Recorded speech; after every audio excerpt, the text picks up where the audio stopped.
গরমে অতিরিক্ত ঠান্ডা পানি খেলে আমরা যে ধরনের সমস্যায় পড়তে পারি। অতিরিক্ত ঠান্ডা পানি অনেক সময় আরামদায়ক হলেও এটি কিছু সমস্যার কারণ, যেমন হজমের সমস্যা, গলা ব্যথা, রক্তনালীর সংকোচন, হৃদযন্ত্রে চাপ পড়া, ডিহাইড্রেশন হতে পারে।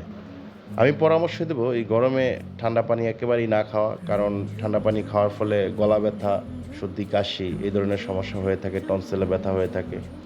আপনারা চেষ্টা করবেন একদম ন্যাচারাল যে আপনার কল থেকে বা বিশুদ্ধ পানিটা নিয়ে ওই পানিটা খাওয়ার জন্য, আর অতিরিক্ত ঠান্ডা না খাওয়ার জন্য। আরেকটা জিনিস বলব, চেষ্টা করবেন প্রচুর পরিমাণ লেবু খাওয়ার জন্য, আর আপনার স্যালাইন খাওয়ার জন্য। গ্লুকোজ খেতে পারেন, কারণ অতিরিক্ত গরমে শরীর থেকে প্রচুর পরিমাণ ঘাম বের হয়, যার ফলে আমাদের শরীরে পানির শূন্যতা দেখা দেয়। হ্যাঁ, আমরা দুর্বল হয়ে পড়ি। তো সবসময় এই শরবতের মাধ্যমে কিন্তু আমরা সেই চাহিদাটা, পানির যে শরীরের চাহিদাটা, এটা পূরণ করতে পারি।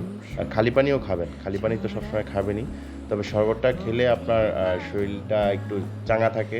লেবুর শরবত আপনাকে একটু চাঙ্গা রাখবে, মানে ক্লান্তি দূর করে রাখবে। আপনার গ্লুকোজ তো আপনাকে অলওয়েজ দুর্বলতাকে সবলে পরিণত করবে, আর স্যালাইন তো আছেই, সেটাকে আপনাকে নতুন করে রিচার্জ করার জন্য, আপনার শরীর দুর্বলতাকে কাটানোর জন্য।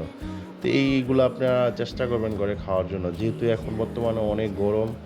আর সবসময় চেষ্টা করবেন ছায়ার ভিতরে থাকার জন্য, রোদে না থাকার জন্য। আর কাজের ক্ষেত্রে সবাই চেষ্টা করেন বিকালের দিকে কাজ করার জন্য, বা সকালবেলা অন্ততপক্ষে মানে 11টা-12টার আগে কাজ সেরে ফেলার জন্য। কারণ 12টা থেকে 3টা পর্যন্ত প্রচুর পরিমাণ গরম থাকে। এই গরমটা আসলে আমাদের সহ্য সীমার বাহিরে হয়ে যাচ্ছে অনেক সময়। কারণ বর্তমানে অনেক তাপমাত্রা খুবই ঊর্ধ্বগতি। বাংলাদেশে এটা আসলে সহনশীল না, কারণ আমরা এই তাপমাত্রা থেকে অভ্যস্ত না। তো আসলে আমি লেবু শরবত বানিয়ে খাচ্ছি। তবে আমি চিনি খাই না, তো এজন্য শুধু লবণ দিয়ে বানাচ্ছি। আর এখানে প্রায় 1 লিটার পরিমাণ শরবত আমি গোলাচ্ছি গাছ থেকে লেবু পেড়ে এনে। আমার সকাল থেকেই মানে রৌদ্র যখন তাপমাত্রা অনুভব করতেছি, তখন থেকে শরীর দুর্বলতা ভাব দেখা দিচ্ছে। তাই আমি এই প্রক্রিয়াটা অবলম্বন করলাম। তো সবাই ভালো থাকবেন। আসসালামু আলাইকুম।